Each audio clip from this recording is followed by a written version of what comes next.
Now today we are going to conduct a practical. The practical is determination of voltage regulation and efficiency of three-phase alternator by direct load test. So there are basically two type of methods. One is the direct method of testing and second is the indirect method of testing. Direct method of testing, we are directly applying the load and therefore it is applicable for small capacity machine or small capacity alternator as over here, and for the big alternator or higher capacity alternator the load is not available in the lab, and second thing is required more power. So we will do some indirect method of testing for the even for the motor, alternators and DC generator and DC motors are there. So here we are doing some direct load test. So basically we are using some load resistance, or it is a resistive load, so that our calculation become very simple. Now here a DC motor acting as a prime mover, and this is a three-phase alternator, star connected alternator. So three-phase three-point starter is there, and it is a DC shunt motor and acting as a prime mover, and the capacity of motor is 3 HP, 220 volt, 1500 RPM, and alternator is three-phase alternator, 415 2 kVA and 2.8 ampere, 1500 RPM. So therefore we are taking only the DC motor which will have a 1500 RPM rated speed, or we are able to adjust with the help of field resistance in the DC shunt winding. Okay. So the selection of ammeter and voltmeter or any measuring instruments is based on the specification of motor and specification of three-phase alternator. So therefore the 0 to 15 ampere DC ampere is taken, 0 to 300 volt, and similarly the resistance is 800 ohm, 1.2 ampere for the DC shunt motor. Similarly for the three-phase alternator the current is 2.8 ampere full load current. So we have taken 0 to 5 ampere is the ammeter for the measuring the load current, 0 to 600 volt because we are going to measure phase-to-phase voltage.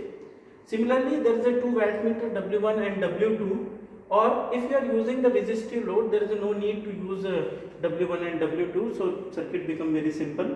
But as a generalized circuit we have taken W1 and W2 if you are using inductive or capacitive load over here. Now this is the excitation of alternator. It is DC supply is given, and there is again rheostat is using, say here we are using 800 ohm, 1.2 ampere, the resistance for variable field current to adjust the required field current in such a way that at no load condition it may generate 415 volt. So this is the some brief discussion of circuit diagram. Now what is our objective? Our objective is to determine voltage regulation and efficiency. So what is the voltage regulation? Voltage regulation is the change in terminal voltage from no load to any load condition at constant field and constant speed, or constant mechanical input and constant excitation. So therefore we are going to find out the voltage regulation. Second is the efficiency. So efficiency is nothing but the output upon input for the alternator.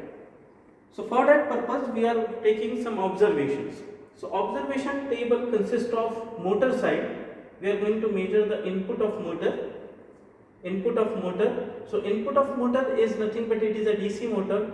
So motor input voltage and input current. So Vm stand for the motor input motor voltage, and Im stand for the DC motor current.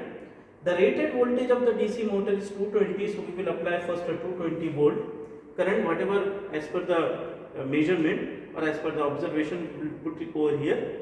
Now speed at any case, because it is a 1500 RPM is the synchronous speed. So we will maintain the synchronous speed by 1500 RPM. So it will remain as it is. So it will remain 1500 RPM. Field current, this is the DC field current of the alternator. So this part is the alternator readings are there. So field current is the IF. We are going to measure the field current once we will maintain the field excitation of the alternator is constant. So that what is the value of field current? In such a way that under no load condition it will develop or it will induce the voltage of 415 volt. So here we have to develop the 415 volt by adjusting the excitation. Now after that we will load the alternator by switching on this load switch SL, and once we will load the alternator, we will find there is a change in motor input current, change in terminal voltage and the change in armature current. And similarly we can measure W1 plus W2, or simply it is the root 3, it is the root 3 VA IA cos theta. So if it is a resistive load, cos theta is equal to 1. So simple, the output of the alternator is root 3 VA IA is given. Now we will try to conduct this practical in such a way that W1 and W2 is directly measured with the help of a single meter, and all meters are connected over the testing bench over this one. So it will become quite simple as well as very attractive to conduct this practice. Okay. Now what is the advantage of this method of testing, that is direct load test on the alternator? First is that whatever the reading, whatever the voltage regulation and efficiency and say different losses is at actual value, because it is going to conduct on the practically, or it is on the direct load test is there, isn't it? Second observation, second advantage is that whatever the temperature rise of alternator, whatever the observation, whatever the vibration of the alternator can be observed very easily, and it is accountable. We can account the sound, we can account the vibrations, we can account the temperature rise, whereas in direct method of testing we are not directly loading the alternator, we are not directly loading the what we can say that of the machine. So we cannot estimate the temperature rise, vibration, such parameter or such observation in the indirect method of testing. So this is something which is a procedure of to conduct the practical, and what are the different readings we have to carry out. Okay. So first is that we have to take the precautions. The precaution is that we have to consider all the switch are off, or you have to check it before starting this one. This resistance should be at a smaller value, okay, and you should ensure that the handle of DC starter should be at off position before starting this one. Once the motor is started, we will give the excitation slowly, and it will develop the voltage of 415 volt. Okay, so this is the precautions, and these are some procedures are there for doing this conduction of the practical. Now, what are the calculation? What are the calculations are there? So for this purpose we will have some calculations. This calculation is that first, the percentage voltage regulation is very simple. Why it is simple?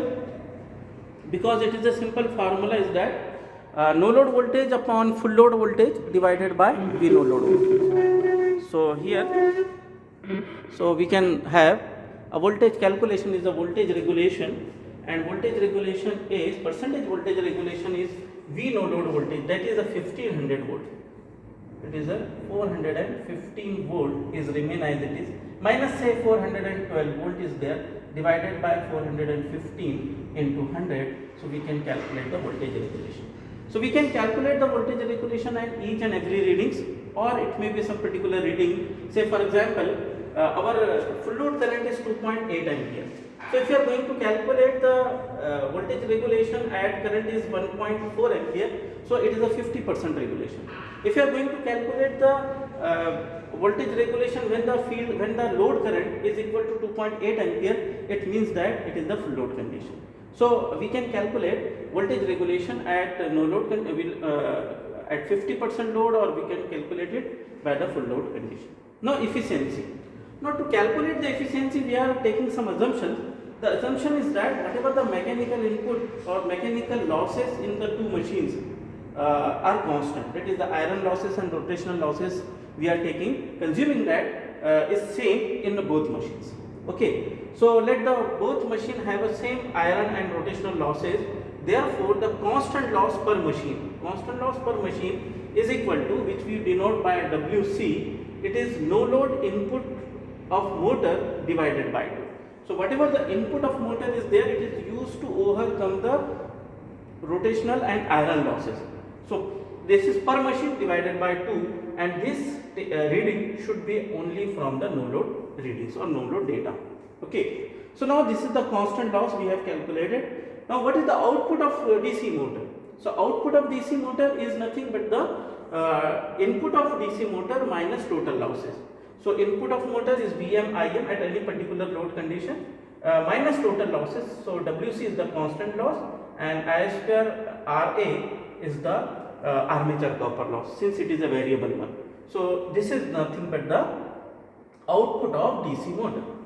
Now this is output of DC motor is nothing but the input of alternator. So we will write as a output of primer. We will consider as a output of primer because DC motor is acting as a primer, or it can be said as input of alternator. So now the input of alternator is available. Now what is the output of alternator? Output of alternator is nothing but the reading of W1 and W2, or it is a root 3 VA IA cos theta. So by doing this alternator output, we are able, here it is quite clear that efficiency of alternator is nothing but output of alternator divided by input of alternator into 100. So you may calculate the efficiency at 50% load or 100%.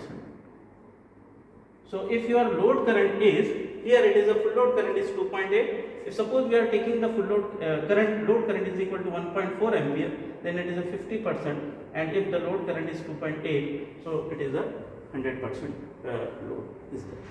So by this way we can determine the voltage regulation and efficiency of three-phase alternator by direct load test.